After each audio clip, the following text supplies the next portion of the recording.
आप अपने यहाँ से ना एक सीसी लेना, बोतल खाली, और उसमें अपने घर के आसपास का गंदा पानी भरना सीसी में और ढक्कन लगा के।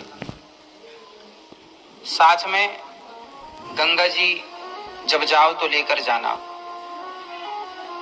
और फिर गंगा जी जब पहुंच जाओ तो सीसी को गंगा जी में डालना और घंटे 2-4 घंटे या 2-4 दिन तक पड़ी रहने देना। और जब वापस आप आए तो सीसी को निकाल कर ले आए और फिर यहाँ लाकर ढक्कन खोल के सबको पिलाओ, भैया पियो गंगा जल। कोई पिएगा? क्यों भैया, क्यों नहीं पिएगा? क्योंकि उसमें गंदा पानी भरा महाराज जी। अच्छा, तो वो गंगा में डूब गई, 2-3 दिन तक डूबी रही तो शुद्ध नहीं हुई क्या? क्यों नहीं हुई बताओ, क्यों नहीं हुई?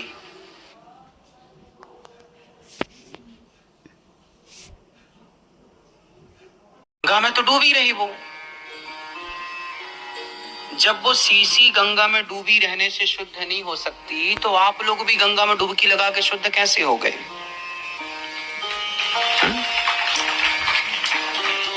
जब तक उस सीसी के अंदर पानी ना जाए, भाई सीसी में गंदा पानी आपने भर के ढक्कन लगा के गंगा जी में डाल दिया और 4 दिन तक पड़ी रहने दिया, तो वो जैसी डाला आपने वैसे ही निकली, 4 दिन बाद भी वैसे ही है, उसमें कोई बदलाव नहीं हुआ। तो जब आपके गंगा नहाने के पहले भी आप जैसे थे, गंगा नहाने के बाद भी आप यदि वैसे ही रहे, तो फिर गंगा नहाने का लाभ क्या है? पानी तो अंदर गया ही नहीं। अंदर मतलब पानी ने आपकी चेतना को, आपके मन को, आपके विचारों को तो उसने पवित्र किया ही नहीं। और अपवित्रता कोई शरीर की थोड़ी होती है। बताओ, गंदा मन होता है कि तन गंदा? समाज के गंदे तन को स्वीकार किया जा सकता है कि गंदे मन को स्वीकार किया जा सकता है? बोलो, गंदा क्या होता है, मन या तन? बोलो। ये छोटा सा बच्चा है यहाँ पर, ये छोटे से बच्चे ना, छोटे छोटे बच्चे तो मलमूत्र कर ही लेते हैं, छिच्छी सुसु करते हैं, और कई बार बच्चे वहां पर छिच्छी करके उसी में घूमते रहते हैं, पूरे शरीर में वो मलमूत्र लगा के घूमते हैं। लेकिन वो मलमूत्र भले उनके पूरे शरीर में लगी है, लेकिन वो अशुद्ध नहीं है। क्यों अशुद्ध नहीं है वो? क्योंकि वो गंदगी उनके शरीर पर है, उनके मन पर वो गंदगी। तो आपका शरीर मलमूत्र से भले भीगा है, लेकिन विचार आपके पवित्र हैं, तो शुद्धि तन की नहीं मन की ज्यादा जरूरी है। इसलिए गंगा नहाने से किसकी शुद्धि होनी चाहिए और होती किसकी है? तो तन को नहवाने से क्या फायदा? तन को तो घर पे ही नहवाओ। गंगा की तरह पवित्र जल, जैसे गंगा का जल पवित्र है, उसी तरह गंगा के जल की तरह मन पवित्र चाहिए, विचार पवित्र चाहिए। और वो विचार पवित्र नहीं हो पाते। गंगा नहाने के पहले भी छल कपट भरा था और गंगा नहाने के बाद भी छल कपट भरा, तो फिर गंगा नहाने से फायदा क्या है ना मैया? तो अब आखिरी बार जब आप लोग गंगा जी जाएंगे तो क्या धो करके आएंगे? किसको नहवाएंगे? मन को, और पवित्र विचारों के साथ। अच्छा, पवित्र विचार कैसे होते हैं? निर्मल मन कैसा होता होगा? निर्मल मन, निर्मल मन कैसा होता होगा? जरा बताओ मुझे, कल्पना करके इमेजिन कर लो। शुद्ध पवित्र मन कैसा होता होगा मैया? चलो बताओ, निर्मल मन कैसा होता होगा? लोकेशन है चावड़ी बाजार, दिल्ली। काम सिंपल।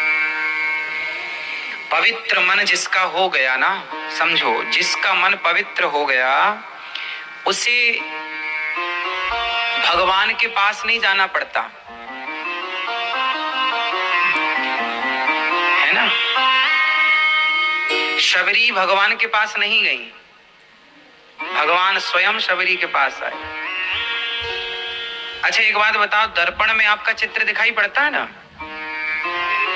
होता है? यदि दर्पण में धूल लग जाए बहुत सारी, तो क्या आपका चित्र दिखाई पड़ेगा? बोलो, नहीं। इसमें दर्पण में कोई कमी है क्या? दर्पण में कोई कमी नहीं है। हमारे यहाँ हनुमान चालीसा में पहला दोहा क्या बोलते हैं? श्री गुरु चरण सरोज रज निज मन मुकुर। क्या होता है आपको पता है ना? श्री गुरु चरण सरोज रज निज मन मुकुर। ये मुकुर क्या है? मुकुर मतलब दर्पण। निज मन मुकुर, हाँ, सुधारी। इसका अर्थ है, बस एक अक्षर समझ लो तो पूरा दोहा समझ में आ जाएगा। श्री गुरु चरण सरोज रज निज मन मुकुर। तो ये जो मन का जो दर्पण है, इसमें धूल जमी है। यदि ये धूल हट जाए, मतलब आपका जो मन रूपी दर्पण है उसकी यदि अज्ञान की धूल हट जाए और मन शुद्ध हो जाए, तो जैसे दर्पण साफ होते ही आपका चित्र अपने आप उसमें प्रकट हो जाएगा। उसी तरह जिस दिन मन पवित्र हो गया, उस दिन भगवान मन मंदिर में अपने आप प्रकट हो जाएंगे, कहीं बाहर से लाना नहीं पड़ेगा। अभी कमी है कि हम अपने